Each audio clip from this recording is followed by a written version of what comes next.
오늘의 말씀은 히브리서 5장 11절부터 6장 8절까지 말씀입니다.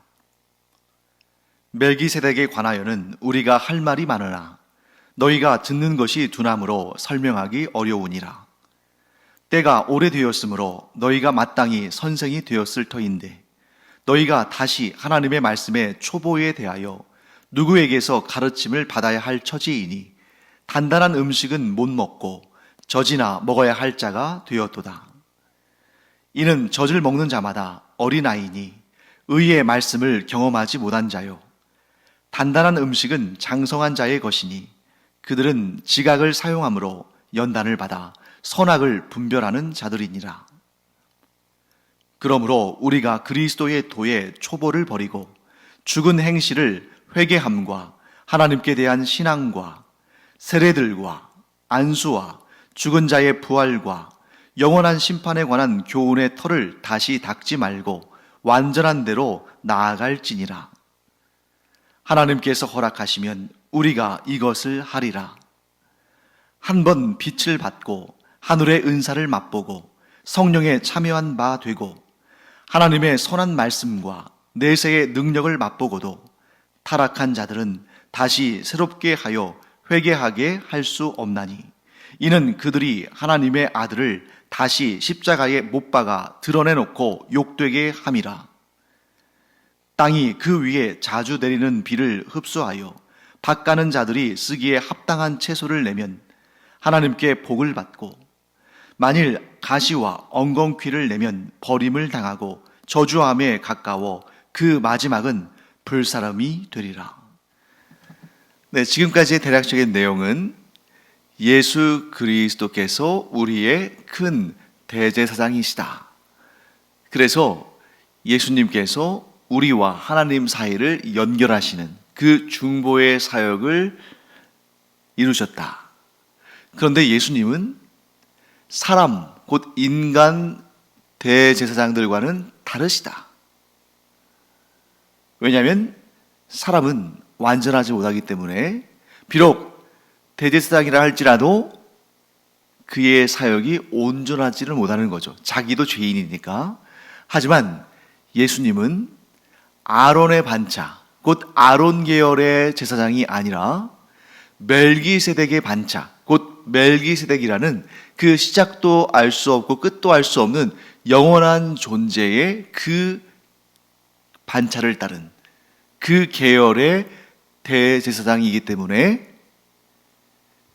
인간과는 다른 완전한 영원한 그런 구원의 사역을 이루신 분이다 하는 것을 우리가 이제 어제 본문까지 살펴본 내용입니다. 그러면 당연히 그 다음에는 어떤 내용이 나와야 되냐면 멜기세덱은 어떤 존재인가? 멜기세덱의 반차라는 것은 어떠한 특성을 갖는가 하는 것을 통해서 예수님께서 멜기세덱의 반차를 따른 대제사장이심을 이제 논증해야 되는 거죠. 그런데 그 논증은 오늘 우리가 읽은 이 본문의 다음 그러니까 지금 두 번 지나야 나옵니다. 무슨 얘기냐면 멜기세덱에 대해서 언급을 했어요. 그리고 나서 히브리서 5장 후반부와 6장에 걸쳐서는 좀 다른 내용이 등장하고 그리고 7장에 가서야 5장에서 언급된 멜기세덱의 반차에 대한 구체적인 설명이 7장에 가서 히브리서 7장에 가서 본격적으로 시작된다는 겁니다. 그러면 그 사이에 뭔가 끼어 있는 거죠. 히브리서 5장 전반부와 7장 이렇게 멜기세덱의 반차에 대한 설명이 이어지는 그 사이에 오늘 우리가 읽은 본문 히브리서 5장 11절부터 또 히브리서 6장 전체에 이르기까지 뭔가 다른 내용이 끼어 있는 겁니다. 그러면 그 다른 내용이 무엇일까? 네, 오늘 우리가 좀 그 내용을 살펴봐야겠죠. 첫 번째는 뭐냐면 너희가 어린 신앙에 머물러 있지 말아라. 여기서 너희는 누구겠어요? 네, 이 히브리서를 받는 수신자인 그 성도들에게 너희가 어린 신앙에 머물러 있으면 안 된다 하고 책망도 하고 권면도 하는 것입니다. 먼저 11절 말씀을 한번 볼까요? 멜기세덱에 관하여는 우리가 할 말이 많으나 너희가 듣는 것이 둔함으로 설명하기 어려우니라. 자, 이 말씀을 통해서 우리가 알 수 있는 몇 가지 정보가 있죠. 이 히브리서를 쓰는 사람은 물론 이제 한 사람이 글을 썼을 수 있습니다만, 그러나 이 발신자는 한 무리의 사람이라는 것을 알 수 있습니다. 우리라는 표현을 썼기 때문이죠. 멜기세덱에 관하여는 우리가 할 말이 많으나, 그러니까 어떠한 그 초기 기독교 공동체의 가르치는 직분, 목회의 직분, 지도자의 역할을 하는 다수의 무리가 어떤 이 편지의 발신자가 그들이라면 편지의 수신자는 어떤 문제를 가진 성도들인 거죠. 그들을 향해서 이렇게 권면하는 말을 하는 건데, 너희가 듣는 것이 둔함으로 설명하기 어렵다. 자, 그러면서 12절 말씀 보시면, 때가 오래되었으므로 너희가 마땅히 선생이 되었을 터인데 너희가 다시 하나님의 말씀의 초보에 대하여 누구에게서 가르침을 받아야 할 처지이니 단단한 음식은 못 먹고 젖이나 먹어야 할 자가 되었도다. 지금 이 편지의 수신자들은 상당한 시간 신앙생활을 한 사람들임을 알 수 있죠. 즉 꽤 오래전에 복음을 영접하고 이제 예수 그리스도를 믿는 그 신앙생활을 꽤 오랜 기간 해왔기 때문에 정상적인 상황이라면 이제 복음의 초보적인 단계를 지나서 상당한 영적인 지식과 영적인 어떠한 그 리더십을 가지고 오히려 다른 사람들을 가르치고 이끌고 인도해야 할 그런 선생의 역할을 할 만한 단계가 되었어야 되는데, 너희가 아직도 단단한 음식은 못 먹고 부드러운 음식만 먹어야 되는 그런 어린아이들처럼 아직도 복음의 초보의 단계, 하나님의 말씀의 초보의 단계, 하나님의 구원 역사를 이해하는 아주 초보적인 단계에 머물러 있구나 하고 한탄하는 것이죠. 자, 그러면 어떤 사람이 믿음의 초보 단계고 어떤 사람이 믿음의 장성한 단계인가? 13절, 14절이 이렇게 설명합니다. 이는 젖을 먹는 자마다 어린아이니 의의 말씀을 경험하지 못한 자요. 단단한 음식은 장성한 자의 것이니 그들은 지각을 사용함으로 연단을 받아 선악을 분별하는 자들이니라. 자, 여러분, 젖이나 음식이나 공통점은 뭐죠? 생명을 유지하게 하는 거죠. 그러니까 젖을 먹는다는 것은 뭘 의미하냐면 그것도 나쁜 것은 아니에요. 복음을 전해 들었음을 의미합니다. 그런데 복음을 전해 듣고 문제는 뭐냐면 의의 말씀을 경험하지 못했다. 자, 복음을 전해 들었는데 의의 말씀을 경험하지 못했다는 것은 하나님의 말씀을 그들의 삶에 적용하며 실천함으로 그들이 믿음의 성장과 진보를 하는 일을 하지 않고 있다. 그들이 복음을 듣지 않은 것이 아닙니다. 이 히브리서의 수신자들이 복음을 모르는 게 아니에요. 그런데 그 복음을 듣고 그저 그 복음을 듣고 믿고 알고 있을 뿐, 가장 기초적인, 가장 기본적인 복음에 대한 지식은 가지고 있는데 그 복음을 통해서 하나님의 말씀을 통해서 자신들의 삶에 변화를 줘야 되는데 그것을 우리가 성장이라고 하는 거죠. 그래서 하나님의 말씀을, 복음을 자신들의 삶에서 살아내면서 여러 가지 어려움도 있고 고난도 있고 역경도 있겠지만 이 복음으로, 하나님의 말씀으로 이겨나가며 그런 고난의 과정을 거치면서 성장하며 견고해지며 장성해져야 되는데, 그러니까 복음은 복음, 삶은 따로. 그러니까 이 복음을 그들의 각자의 삶의 현장에서 적용하고 실천하고 그 복음의 힘으로 승리하고 그래서 삶을 더 견고한 믿음, 장성한 믿음의 사람으로 성장시켜야 되는데 그렇지 않다는 거죠.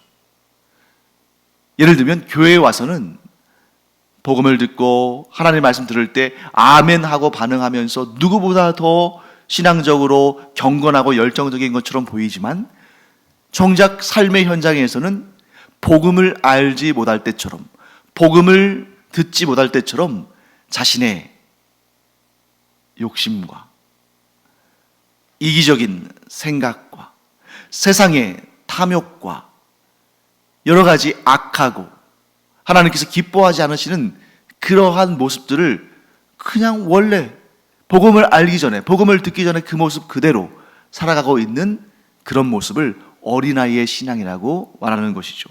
반면에 단단한 음식을 먹는 장성한 자들은 지각을 사용함으로 연단을 받아 선악을 분별한다. 즉 어린 신앙에 머물러 있는 사람들은 들은 복음을, 배운 하나님의 말씀을 이것이 자기의 어떤 지각, 즉 자기의 어떤 삶에 적용하는 그러한 판단력, 즉 선과 악을 구별하면서 이것은 하나님께서 기뻐하시는 일이니까 더욱 힘써야지, 이것은 하나님께서 기뻐하지 않으시는 일이고 이것은 그리스도께서 원치 않으시는 일이니까 이런 일을 하지 않아야지 하고 자기의 삶에서 지각을 사용해서 선악을 분별하며 하나님께서 기뻐하지 않으시는 일은 행하지 아니하고 하나님께서 기뻐하시는 일에 힘을 내는 자가 바로 연단된 성장한 그리스도인인데, 이 편지의 수신자들은 그렇게 하지 않는다는 것이죠. 지각이 없다는 것입니다. 지각이 없다는 것은 생각을 못한다는 뜻이 아니라 하나님의 말씀이, 복음이 자기의 삶의 기준이 돼서 그 기준을 가지고 선악을 판단하는 그런 일을 하지 않는다는 거예요. 그러니까 복음은 복음이고 내 삶은 또 내 삶이다. 즉 성과 속을 구별해서 하나님을 믿는 영역은 그냥 교회에서 예배드리면 되지, 또 복음을 나는 아니까 그걸로 되지. 그런데 삶의 현장에서는 전혀 하나님께서 기뻐하지 않으시는, 전혀 하나님의 그 기준에 부합하지 않는, 전혀 복음적이지 않은 그러한 삶을 살아가는 이런 이들이 나이는 많고 몸은 컸어도 장성한 그리스도인이 아니라 어린아이와 같은 어린 신앙이다 라고 책망하고 있는 것을 보게 됩니다. 자, 그 다음에 그러면 어떻게 너희들이 살아야 할 것인지를 알려주겠다 하면서 그들을 권면하죠. 자, 이제 우리가 6장으로 넘어가겠습니다. 그러면 6장 말씀에 이제 쭉 그 내용을 설명합니다. 너희가 어린 신앙이 아니라 장성한 신앙을 갖기 위해서는 이렇게 해야 한다. 자, 1절 말씀부터 3절 말씀까지 보실까요? 그러므로 우리가 그리스도의 도의 초보를 버리고 죽은 행실을 회개함과 하나님께 대한 신앙과 세례들과 안수와 죽은 자의 부활과 영원한 심판에 관한 교훈의 터를 다시 닦지 말고 완전한 대로 나아갈지니라. 하나님께서 허락하시면 우리가 이것을 하리라. 자, 어떻게 한다는 거죠? 그리스도의 도의 초보를 버리고 죽은 행실, 그러니까 이 사람들이 어떻게 보면 하나님 앞에 바로 선 것처럼 보이지만 그러나 실제로 그들의 삶을 들여다보면 별로 자신들의 죄에 대해서 회개하는 것도 없어요. 또 세례, 안수, 죽은 자의 부활, 영원한 심판, 이런 아주 중요한 교리들에 대해서도 알고는 있어요. 그런데 그것을 온전히 믿지 못하고 때로는 의심하기도 하고, 어떨 때는 믿었다가 어떨 때는 또 믿지 않는 것처럼 보였다가 갈팡질팡하는, 그래서 다시 또 복음을 들려주면 또 그때 가서는 그렇죠, 네, 이 복음 믿습니다. 그랬다가 또 어느 순간에 보면 복음의 초보, 즉 복음의 기초죠, 예수 그리스도의 십자가의 죽으심과 부활, 이런 내용들, 또 세례받는 이유, 또 안수하는 일, 죽은 자의 부활에 대한 확신, 영원한 심판에 대한 교훈, 이런 것을 또 어떨 때는 믿지 않는 것처럼, 아니 저 사람이 분명히 이런 내용들을 다 들었고 배웠고 고백도 했는데 아니 이제 와서 또 저것을 가르쳐야 되나? 왜 그 믿음을 온전히 갖지 못하고 자꾸 퇴보를 하지? 이런 생각이 들게 하는 사람들이 있다는 거죠. 실제로 교회 공동체에 그런 분들이 있죠. 우리가 복음에 대해서, 또 신앙의 그런 아름다운 전통들에 대해서 배웠으면, 또 믿었으면 견고한 그리스도인들로서 그 바탕 위에 자꾸 뒤돌아가고 자꾸 기초부터 다시 시작하고 자꾸 처음으로 돌아가고 하는 것이 아니라 그 터 위에 집을 견고하게 세워나가야 되는데 그렇지 않는 것은 성장하지 않는 모습이다 하고 얘기하는 것입니다. 그래서 우리가 다시 터를 닦지 말고 완전한 대로 나아가야 한다. 우리가 자꾸 돌이키고 자꾸 처음으로 돌아가고 자꾸 이 초보적인 단계로 가고 이렇게 퇴보하지 말고 그 믿음 위에, 그 복음을 믿는 그 믿음 위에 굳게 서서 온전하게, 완전하게 나아가야 한다. 하나님께서 허락하시면 우리는 이것을 할 수 있다 하고 고면합니다. 자, 그 다음에 이제 성경 전체에서 가장 좀 의구심을 일으킬 수 있는 혹은 논란과 논쟁을 일으킬 수 있는 그러한 내용 가운데 하나를 우리가 오늘 본문에서 발견하게 됩니다. 히브리서 6장 4절부터 8절까지 말씀인데 좀 전에 우리가 이 말씀을 읽을 때에 이 말씀 이게 무슨 뜻인지 나 궁금했어. 언제 누구한테 들은 것 같긴 한데 제대로 못 들은 것 같아. 정말 이게 무슨 뜻일까 하고 궁금증을 갖는 분들 많을 거예요. 제가 다시 한번 히브리서 6장 4절부터 8절까지 말씀을 읽어드릴 테니까 여러분들 자세히 한번 또 들으시고 한번 생각해 보시기 바랍니다.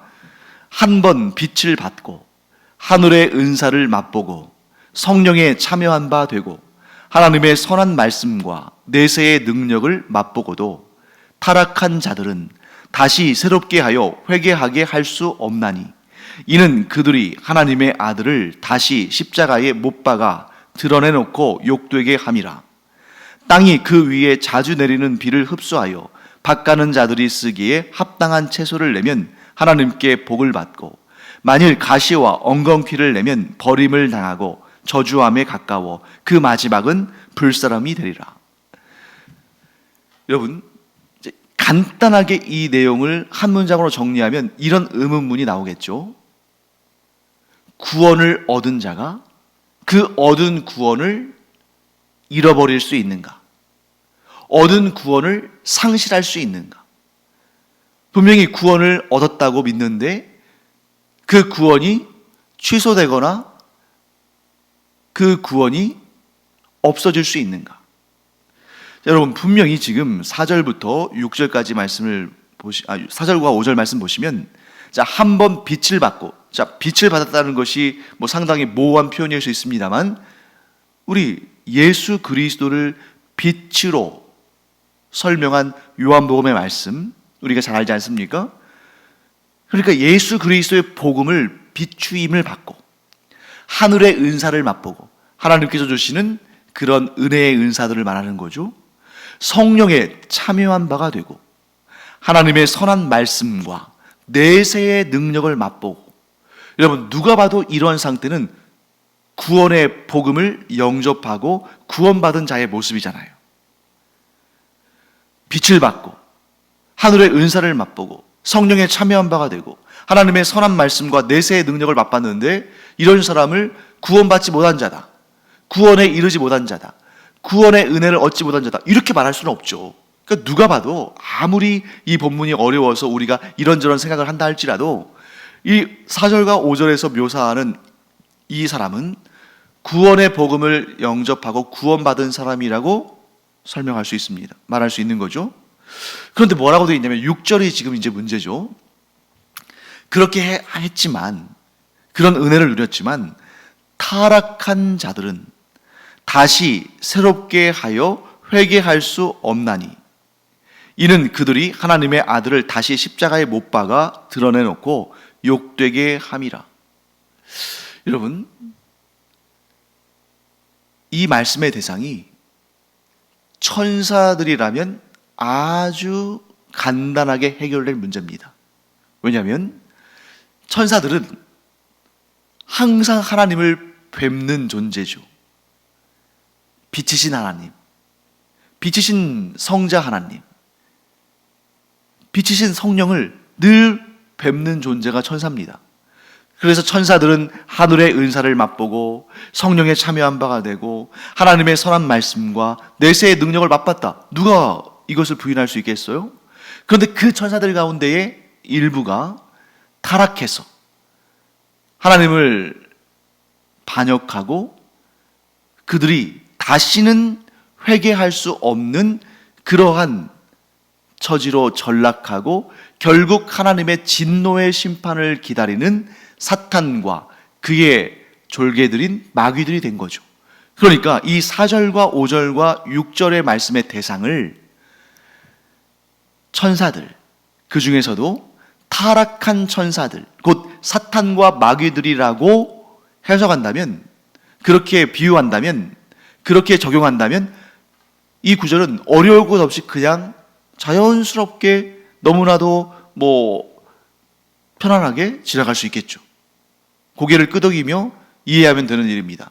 그런데 4절부터 6절까지의 말씀은 천사들을 대상으로, 특히 타락한 천사들을 대상으로 말하고 있는 것이 아니라 이 4절부터 6절까지의 대상은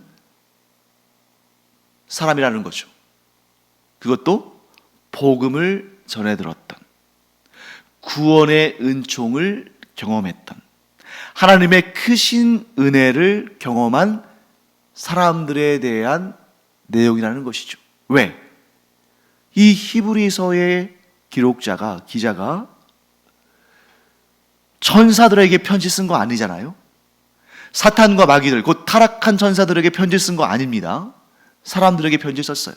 그리고 서신서는 그 특성상 어떤 문제가 있기 때문에 그 편지를 쓰는 겁니다. 즉 이런 상태에 있는 사람들이 있었기 때문에 그 문제에 대해서 지적하고 권면하며 그러한 악한 문제에 빠져들지 않도록 이 편지를 쓴 거죠.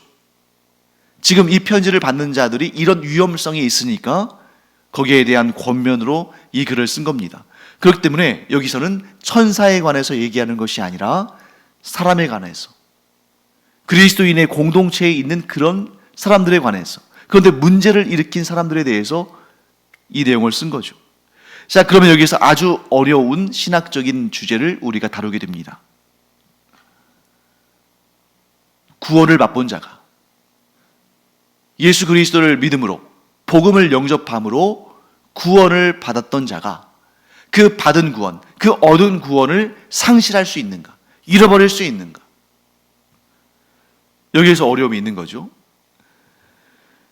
그래서 많은 그리스도인들이 어떻게 생각하냐면, 한 번 구원을 받으면 어떤 상황에서도 그 구원은 사라지지 않는다, 잃어버리지 않는다, 상실하지 않는다. 이게 일종의 신앙 공식처럼 우리에게 주어져 있죠. 공식으로 이렇게 정리한다면 이런 거죠. 한 번 구원은 영원한 구원이다. 구원받은 자는 그 누구도 그 구원의 은총에서 떨어져 나가지 않는다. 이것이 보통 이제 우리 그리스도인들이 생각하는 구원에 관한 가장 일반적인 그러한 공식인 거죠. 그런데 히브리서 이 6장의 이 본문은 구원을 받았던 자가, 복음을 영접함으로 구원받았던 자가 그 구원을 상실할 수도 있다, 이렇게 지금 설명하는 것이 분명하지 않습니까? 여기서 우리는 아주 중요한 신학적 견해의 차이를 발견해야 되는데, 구원파의 교리와 정통 기독교의 교리 사이의 차이를 우리가 발견하게 되는 겁니다. 자, 그래서 이 구원파는 아주 확신 있게 얘기하고 그런 확신 있는 주장에 대해서 매력을 느끼는 사람들이 많죠. 뭐라고 주장합니까? 예수 그리스도를 구주로 영접해서 구원받았으면 그 이후로는 그 어떤 것도, 그 어떤 경우에도 구원을 상실하지 않는다. 그러니까 조금 더 극단적으로 이제 구원파의 논리를 이렇게 좀 비판하기 위해서 말할 때는 어떤 얘기를 하냐면, 그래서 구원파 사람들은 살인해도, 그 어떠한 끔찍한 죄를 져도 구원받은 것에 대해서 걱정하지 않아도 된다. 구원을 상실할 것에 대해서 걱정하지 않아도 된다. 왜? 이미 구원받은 것은, 잊혀진 것은 결코 상실되지 않기 때문이다. 그에 반해서 정통 기독교는 그렇게 강하게 말하진 않죠. 그러니까 강하게 이 구원의 역사에 대해서, 결코 구원은 상실되지 않는다라는 그 역사에 대해서 사람들이 그 강한 주장에 대해서 매력을 느껴서 그 구원파로 이제 유혹을 받아서 넘어간 사람들이 많이 있죠. 이거 어떻게 해석해야 할 것인가? 그 차이는 어떤 관점에서 구원의 측면을 바라보았느냐, 어떤 관점에서 이 구원이라는 것을 바라보았느냐에 따라서 차이가 나는 것입니다. 자, 하나님의 관점에서, 하나님의 측면에서 이 구원에 대해서 논한다면 한 번 구원은 영원한 구원이다라는 말이 맞습니다. 하나님께서는 구원하신 자를 결코 놓지 않으셔요. 그 얘기는 뭐냐면 하나님의 구원의 뜻은 결코 번복되지 않는다. 하나님은 한 번 구원하시면 결코 그 구원의 손을 놓지 않으신다. 하나님은 실수하지 않으시고, 하나님은 번복하지 않으시고, 하나님은 반드시 그 언약을 지키시며 구원을 완성하신다. 우리는 이 믿음 결코 버려서는 안 됩니다. 하나님의 구원은 확실하고 완전하고 영원합니다.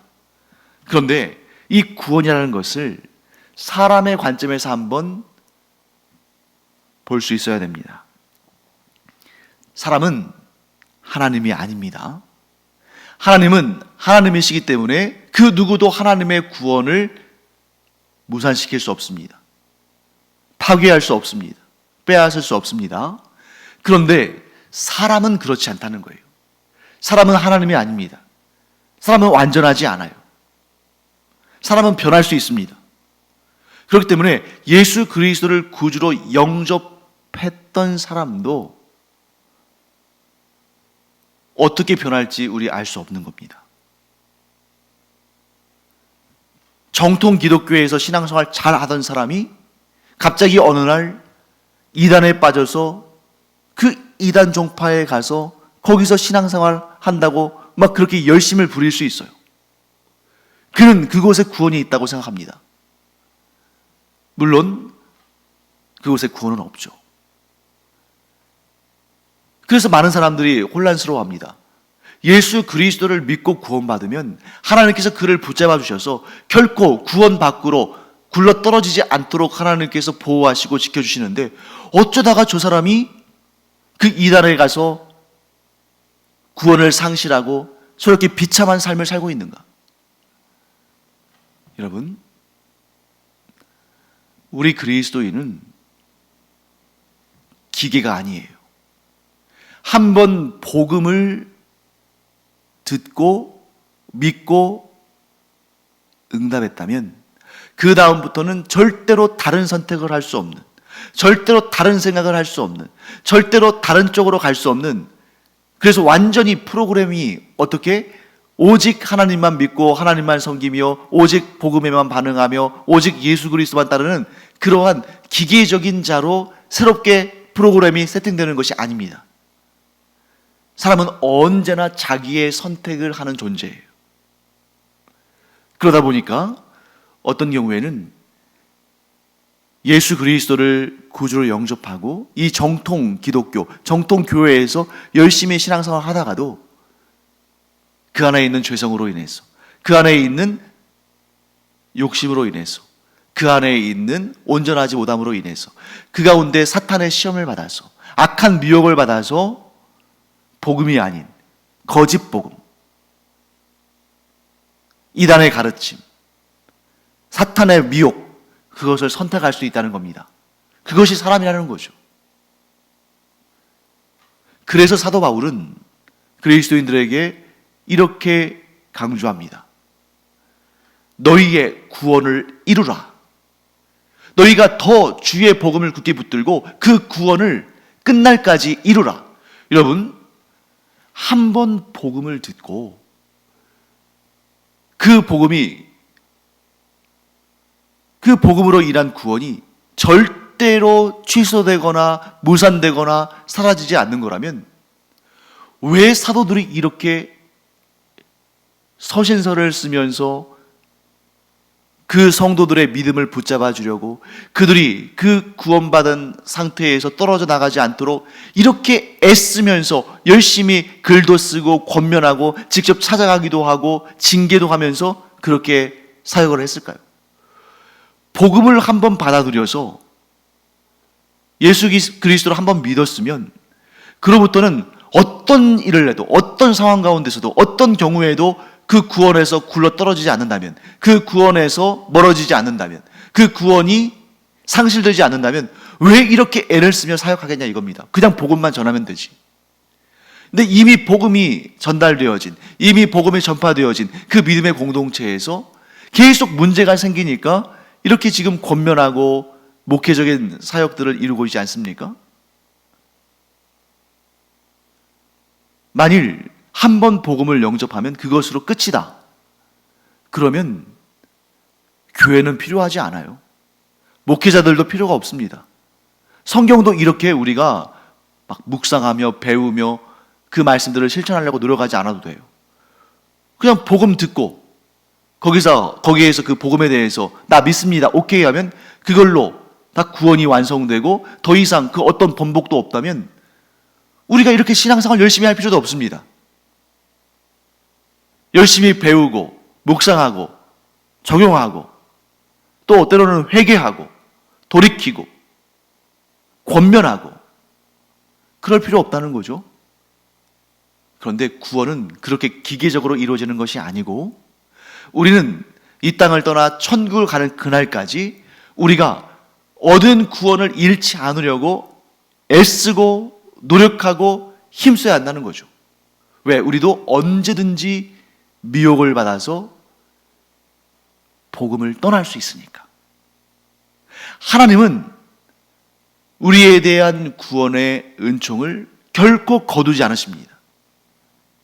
그렇지만 우리는 복음을 붙잡은 손을 놓을 수도 있다는 거죠. 사람이니까. 그렇기 때문에 우리가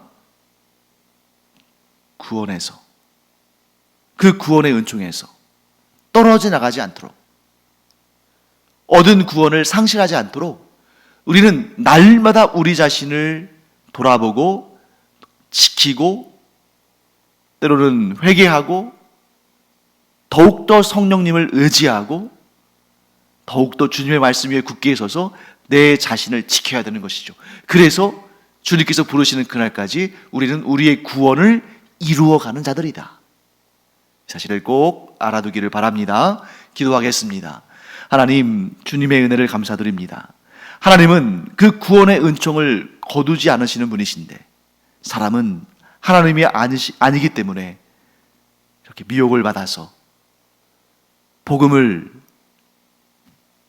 따르지 않고 영원한 멸망의 일을 헛된 가르침을 따르는 그런 경우들도 많이 있음을 봅니다.